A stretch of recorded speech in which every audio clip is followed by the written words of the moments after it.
है दोस्तों, रिसेंटली मैंने द वन थिंग पढ़ा बाय गैरी केलर विद जय पापासन एंड ट्रस्ट मी, ये one of the best productivity book है। बुक का कोर मैसेज बहुत सिंपल है। एक्स्ट्राऑर्डिनरी सक्सेस सिर्फ एक चीज पे फोकस करने से मिलता है।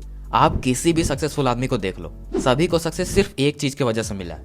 जैसे सचिन को बैटिंग से, बिल गेट्स और मार्क जुकरबर्ग को कंप्यूटर से, इलन मस्क को जिप्टू से, श्रेया घोषाल को सिंगिंग से, तो रोनाल्डो को फुटबॉल से मिला। अनलिमिटेड एग्जाम्पल्स है। इसमें ऑथर एक और बात कहते हैं, एक टाइम पे सिर्फ एक चीज पे फोकस करना चाहिए। एक में सक्सेस मिल जाए तो फिर आप दूसरे पे जा सकते हैं। जैसे इलन मस्क को पहले जिप्टू, देन पेपल, स्पेसएक्स, टेस्ला और फिर सोलार सिटी से सक्सेस मिला। पॉइंट ये है कि एक्स्ट्राऑर्डिनरी अचीवर्स एक टाइम पे सिर्फ एक चीज पे फोकस करते हैं। नाउ मेन क्वेश्चन पे आते हैं, वन थिंग को कैसे ढूंढे और बिना भटके उस पर कंटिन्यूअसली एक्शन कैसे ले। इसका जवाब एक सिंपल से क्वेश्चन में है, जिसे ऑथर द फोकसिंग क्वेश्चन कहते हैं। द फोकसिंग क्वेश्चन बहुत सिंपल है। What's the one thing you can do such that by doing it everything else will be easier और unnecessary? इस फोकसिंग क्वेश्चन को याद रखना, इसे थोड़ी देर में और ज्यादा पावरफुल बनाएंगे। द वन थिंग को लाइफ में इंप्लीमेंट करने के लिए ऑथर कहते हैं, live with purpose, live by priority and live for productivity. ये तीन इंग्रेडिएंट्स आपके वन थिंग को ढूंढने से लेकर उसे अचीव करने तक का सफर पूरा करेगा।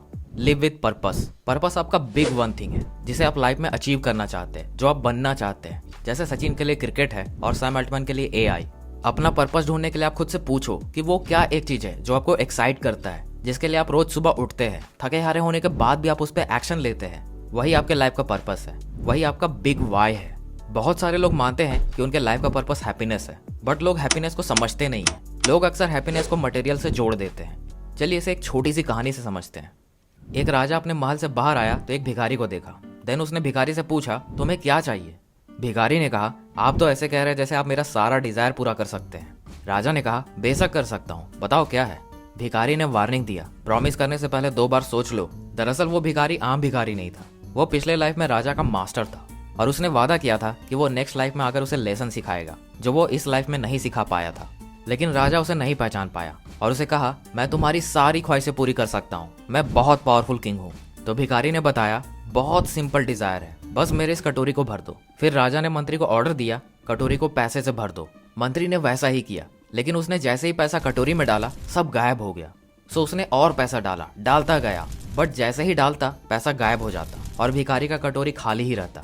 बात अब इज्जत पे आ गई थी। राजा ने मंत्री को ऑर्डर दिया, भले ही मेरा पूरा राज्य खत्म हो जाए, लेकिन एक भिखारी से मैं हार नहीं सकता। और मंत्री कटोरी में राज्य का सारा खजाना, हीरा मोती जवाहरात सब डालता गया, लेकिन कटोरी खाली ही रहा। फाइनली राजा भिखारी के कदमों में गिर गया और अपना हार स्वीकार किया। तुम जीत गए, लेकिन जाने से पहले इस कटोरी का रहस्य बताकर जाओ।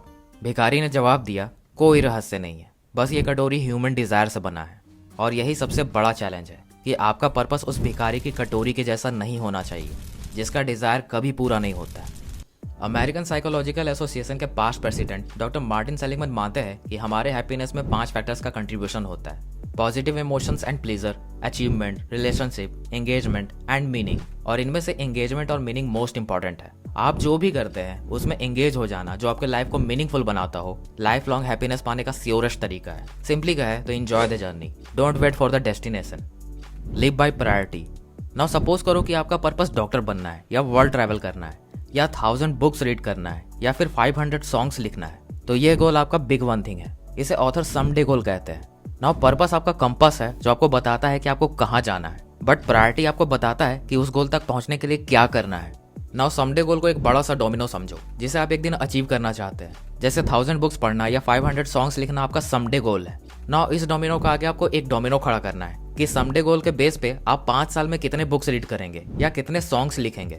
इसी तरह 1 साल में कितने, देन 1 महीने में कितने, 1 हफ्ते में कितने, और 1 हफ्ते के बेस पे आपका डेली गोल क्या होगा। नाउ सबसे छोटा डोमिनो खड़ा करेंगे कि आप अभी क्या कर सकते हैं जिससे आपका आज का गोल अचीव हो जाएगा। मे बी एक चैप्टर या एक पैराग्राफ रीड करेंगे या सॉन्ग के 4 लाइन्स लिखेंगे। इसे goal setting to the now कहते हैं। जब आप अपने पहले डोमिनो को गिराएंगे तो दूसरा डोमिनो गिराना आसान हो जाएगा, और जब दूसरे को गिराएंगे तो तीसरा और आसान हो जाएगा, और इसी तरह सारे डोमिनोज को गिराना आसान होता जाएगा। और इसी तरह आगे बढ़ते हुए आप एक दिन अपने समडे गोल को अचीव कर लेंगे, अपने सबसे बड़े डोमिनो को गिरा देंगे। इसे डोमिनो इफेक्ट कहते हैं। डोमिनो इफेक्ट का हमारे लाइफ में बहुत बड़ा रोल है। हमारे सारे हैबिट्स और बिहेवियर डोमिनो इफेक्ट की तरह ही काम करते हैं। डोमिनो इफेक्ट पे मैंने एक डिटेल में वीडियो बनाया है, आप उस वीडियो को जरूर देखना, लिंक आई बटन और डिस्क्रिप्शन में दिया है। Leave for productivity.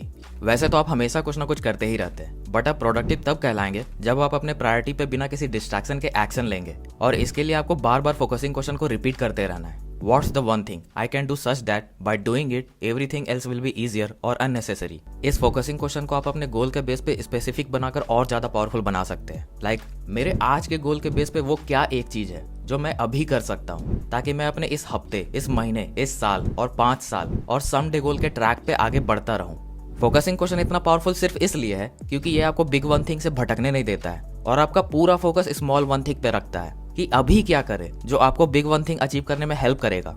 अब आपके पास आपका पावरफुल फोकसिंग क्वेश्चन है और अब आपको वन थिंग पे फोकस के साथ एक्शन लेने के लिए 2 और काम करना है। पहला, मिनिमम 4 घंटे का डेली टाइम ब्लॉक करना है जिसमें आपका पूरा फोकस द वन थिंग पे होना चाहिए। अगर पॉसिबल हो तो आप 4 घंटे से भी ज्यादा का टाइम ब्लॉक कर सकते हैं। और दूसरा, अपने टाइम ब्लॉक को प्रोटेक्ट करना है। हर तरफ डिस्ट्रैक्शन है, बीच बीच में बहुत सारे इंपॉर्टेंट काम पॉपअप होते रहते हैं, बट आपको काउंटर बैलेंसिंग करना है। मतलब जब आप वन थिंग पे वर्क कर रहे हैं तो एक्सट्रीम में चले जाओ। जब तक आपका वन थिंग कंप्लीट नहीं हो जाता है तब तक हर एक चीज डिस्ट्रैक्शन है। इसलिए जब भी आप डिस्ट्रैक्ट होने लगे तो फोकसिंग क्वेश्चन को रिपीट करें। What's the one thing I can do right now such that by doing it everything else will be easier और अननेसेसरी। यह one of the best productivity book है, द वन थिंग। अगर आप इस book को पढ़ना चाहते हैं तो लिंक डिस्क्रिप्शन में दिया है, आप वहां से जाकर खरीद सकते हैं। और अगर आपको मेरा ये बुक समरी रियली में वैल्यूबल लगा तो लाइक जरूर करना और कमेंट करके बताना कि आप कौन सी बुक की समरी वीडियो देखना चाहते हैं। मेरे इस चैनल को सब्सक्राइब करना और बेल आइकन दबाना फ्यूचर अपडेट्स के लिए। Finally, thanks for watching.